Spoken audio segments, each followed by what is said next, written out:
What's up, everyone? Ventrua here with the day 3 recap. This time, there's not gonna be any Sanctum highlights or anything. We're just gonna go over the current state of the build. Since it's pretty much complete, I don't think I will be changing it much, and if I was, I would literally only change one rank.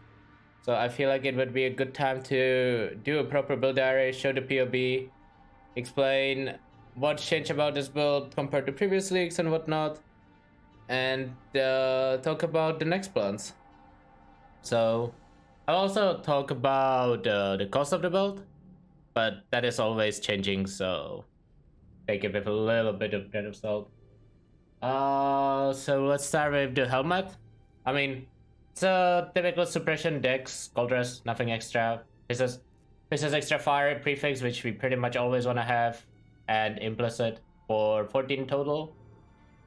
I think I paid 1 divine for this helmet, plus the craft, so like, I don't know, divine and fantasy.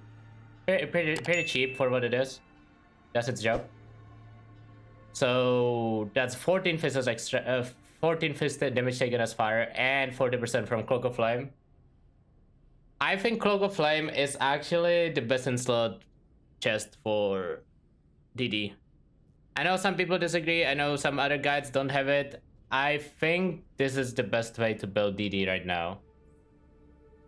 Because realistically speaking, I don't think you are dying to elemental damage with suppression cap and elemental aegis, so I feel like overprotecting against fist damage is the play. Plus, it doubles up as a damage item with Replica Emberwake, because it increases your ignite duration to an amount that is way easier to refresh with default forces. Replica Emberwake is the single highest damage upgrade you can get. I paid 6 divines for mine. It's just worth it, okay? It is about 40% more damage, at least it was on my POB. And you can't really beat it. There's like Polaric Devastation, which is also good, but it's just worse than Replica Emberwake. As long as default forces are in the game, most Ignite builds will probably be running this ring forever. My second rank is the only item I actually plan to replace on this character. So right now, this rank is really good, but I would want the life to be on the item and the strength to be gone. Because then I could grab the Focus Shock, which you can, again, refresh with default forces. That would be the single biggest upgrade this character can get, and it's not even close. So that would be the next step. I think I paid like 100 seed in total for this ring. I bought the Fractured Base, Reforged Chaos a bit with Harvest. It was probably a little overpriced, but I needed those exact stats. And I did need the strength at the time, but I could also just solve it by leveling up and picking up plus to strength, so that would be the next upgrade if I decide to upgrade. My amulet, I paid about 1.5 divines for. I had this since like day 1. I don't did inventory rate on it, so it's 2 divines now basically, as inventory rate is 1 golden oil. It's just good. I mean, what more do you want from an amulet, right? I guess it could have like % armor or something instead of the fist damage to attacks, but it's not a big deal. My shield is also old. I got this on like day 1 for less than 20 C, but it was pretty lucky. I sniped the base for like 3 chaos and then throw 7 essences. Ideally, it wouldn't have the mana. That's on me. I forgot to block it when Exile was slamming it, and then I mean, I didn't actually forget. I was like, I'm not gonna hit mana, and then I hit mana. But it's not that big deal. I have enough ES to cast my Divine Blessing, so it doesn't actually change too much. But it would be nicer to have like % evasion ES roll or something on it. Next is belt. Very simple belt. Nothing extra on it, just life chaos res. I think if I could have, I actually am overcapped on resist right now. So if I could replace the fire res with a flask mod, I would. But I don't think I'm gonna bother spending much more on that. I bought the base for like 20 C through some essences on this. So probably like 40 C in total. It's actually a really good build if I was a elemental attack build, but sadly I'm not. All the stuff is pretty cheap. Boots, I bought for 5 C, but it was full on prefixes, so I had to buy an Eldritch Channel as well, which was like 60 C, so like half a divine or something, a little over, plus 2 divines to fix the prefixes. I ended up getting pretty lucky actually. I anointed, sorry, not anointed. I exalted the hybrid life on there after unveiling Onslaught. I would prefer Immune to Chill, but Onslaught is decent. It allows me to run Jade fast. It's not bad at all. And finally, these gloves I managed to buy for 150C. I assume someone just ended up roguing them on like day 2, and I mean, they're insane. Triple T run suffix, decent life roll on hybrid, or like tier 1 hybrid life roll, and crafted life, which is really good. So then I spent about 2 to 3 divines on all my implicits. I'm playing Fire Dot Multi, minus Fire Rest Exposure. These are pretty standard. You could use Ignite Prolife here instead, which would allow you to use Obliteration sometimes for mapping, but I decided against it because I didn't want to spend more, and I'm probably not gonna do that much mapping on this character, so I just went with Fire Dot Multi. Here, you definitely want Scorching Ground on the Exarch Implicit. Either Implicit, I decided to go with cooldown recovery of travel skills. You can also go for Ignite deals damage faster, life recovery rate, but you don't have that much regen, so I would probably go cooldown recovery rate or Ignite deals damage faster.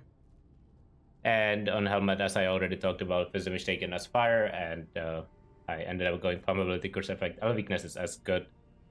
It's like 1% worse or something. Just keep up whichever one you hit first. And my weapon is probably my best item. I bought the base for 2 divines, and I spent about 1.5 divines of Misery Essences spamming this, and I ended up hitting tier 1 dot multi on it as well. The suffixes are pretty much as good as it gets.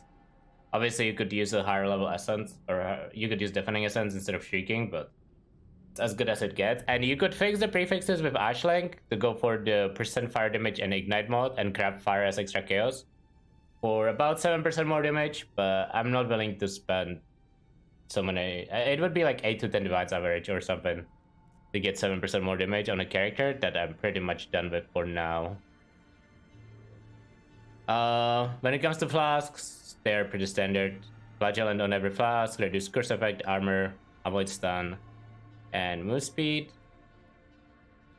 So this character is pretty much perfect except the ring, as I mentioned, to change to shock. So let's check how it looks in Pop-Up Building real quick. So we have about 6 mil Ignite DPS plus 1.5 mil from the Burning Ground, so about 7.5 mil dot DPS total. The shock would make it about I don't know, 15% more, 20% more based on my effect, so it would be noticeable, but it's not that big difference.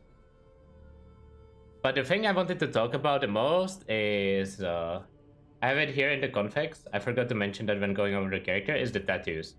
So I've replaced a total of 180 intelligence, 20 strength, and 10 dexterity with the 40% increased maximum life and 2% chance to suppress spell damage on the dex node.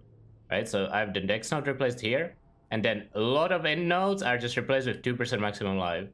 I paid about 10 C total for each tattoo, so about what, 200 C? And I gained 40% increased maximum life for it. How much is that, you ask? It's about 800 more life at basically no cost. So that's why my Elementalist is currently sitting at almost 7k life without compromising any of my damage. It's actually such a huge buff to this character. Buff to all like life-based in characters, honestly, because you have so much in to convert usually. Right, like my stats are no longer 400 in. Instead it's like pretty close to the gem requirements, which feels really nice. I really like tattoos. They seem really, really strong. They give you a lot of power for relatively cheap. And I hope I can use them on pretty much every build this league. Other than that, I wanted to go over the defenses. Fist max hit 23k. This means you can probably tank Uber Shaper Slam without Molten Shell. Let me double check. 18k, it's on the edge, but still, like, you're never getting one shot to anything ever. Just based except exactly Shaper Slam. 33k elemental max hit, very solid. 66 chaos stress, 100% chance to spell suppress with 3% extra damage prevented there, and in inveterate 3% extra. So we take only 44% damage from spells, so we shouldn't be dying to spells either. 14k evasion, 16k armor with flask. Without flask it's a bit lower because we are using Cloak of Flame, so our armor evasion isn't that high, but it's still a solid evade chance. And the armor is good enough to mitigate small hits and medium sized hits too, because we have so much conversion. When it comes to jewels, it's just I think it's 3 mod jewels for the most part, live double damage, except this one. I mean, I crafted this one myself. I just alt-rolled it, reglowed it, and exalted the percent damage. So that one is 4 mod, but otherwise it's just 5 double damage mod jewels, nothing special. No unique jewels, nothing. I used to run Fertile Mind here, which I think is still really good early game, but end game you really want to fix your decks elsewhere and then change your int nodes into tattoos. It does make a huge difference. Definitely don't be afraid to take 30 dex node, 30 strength node just to be able to use more tattoos. It's very, very strong, right?